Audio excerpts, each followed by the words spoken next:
तर आता आपण समजून घेणार आहोत सम विषम संख्या।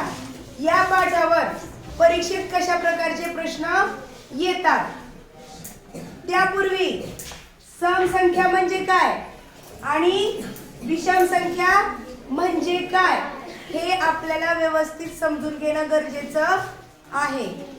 खूप सोपं आहे। आधी आपण पाहूया सम संख्या म्हणजे कोणत्या संख्या। तर सम म्हणजे ज्या संख्यांना भागाकार येतो तुम्हाला, ज्या संख्यांना 2 न निश्चेष भाग जातो।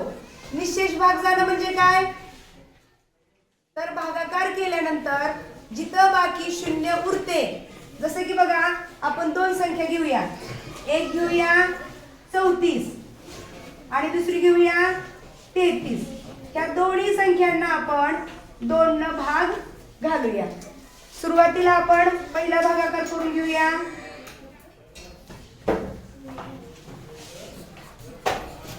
पहिल्यांदा आपण या 3 चा विचार करू।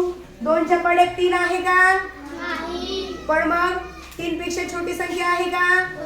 आहे। 3 पेक्षा छोटी संख्या 2 की 2 च्या पाड्यात आहे। बे एक बे। किती नंबरला आली ती संख्या? 1 नंबरला। म्हणून आपण इथे 1 लिहायचं, भाग गेला 1 चा। बे एक बे, हे वजाचे चिन्ह देऊन आपण 3 च्या खाली लिहिला।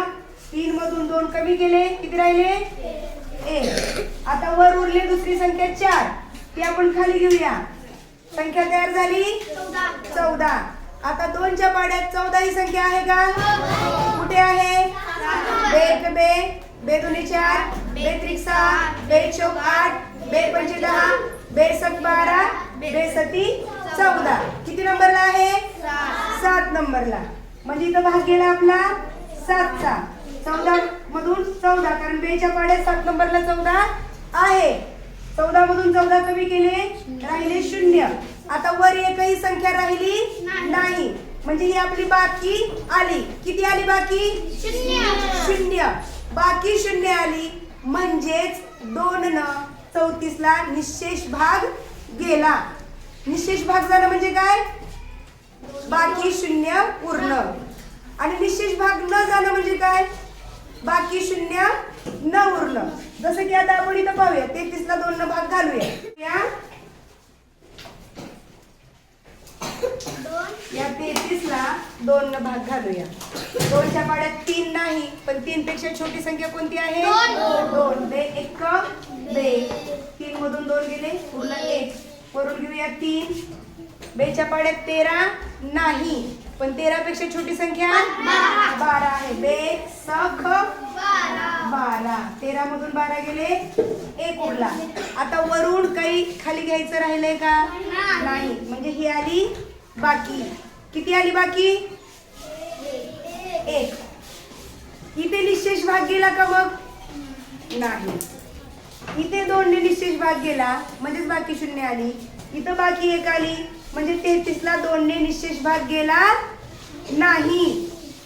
मग तुम्ही मला मॅडम सम संख्या म्हणजे काय हे सांगत असताना हे का सांगितलं?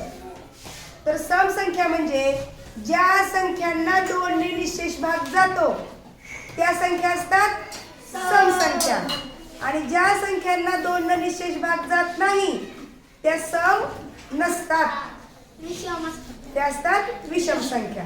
आलं लक्षात? मग कोणकोणत्या संख्यांना 2 न निश्चेष भाग जातो? प्रत्येक वेळेस 2 न भाग घालूनच बघायचा का? तर गरज नाही। त्या संख्यांचे एकक स्थान बघायची। काय बघायची? एकक स्थान बघायची। आणि ज्यांच्या एकक स्थानी 0, 2, ज्या संख्येच्या एकक स्थानी 0, 2, 4, 6, 8 किंवा 8 यांच्यापैकी एखादा अंक असेल त्या संख्यांना म्हणायचं सम संख्या। आणि ज्यांना 2 न निश्चेष भाग जात नाही, म्हणजे बाकी काहीतरी उरते, म्हणजे हे अंक सोडून दुसरे कोणते अंक असतात? एकक स्थानी 1, जर 1, 3, 5, 7 9 किंवा यांच्यापैकी जर एखादा अंक असेल तर त्या संख्यांना सम तर म्हणायचं नाही, मग काय म्हणायचं? त्यांना म्हणायचं विषम. एवढी एक महत्वाची गोष्ट सम संख्या आणि विषम संख्या यांच्याबद्दल आपल्याला लक्षात ठेवायला पाहिजे की कोणत्या संख्यांच्या एकक स्थानी ज्या संख्येच्या एकक स्थानी 0, 4, 6, 8 किंवा 9 हे अंक असतील तर त्यांना म्हणायचे आपल्याला सम संख्या. आणि ज्या संख्यांच्या एकक स्थानी 1, 3, 5, 7 किंवा 9 यांच्यापैकी एखादा अंक असेल तर त्यांना म्हणायचे आपल्याला विषम संख्या. तर आता सम आणि विषम हे एकदा आपण समजून घेतलं की मग परीक्षेत त्यांच्यावर कशा प्रकारचे प्रश्न पडतात ते आपण पाहूया.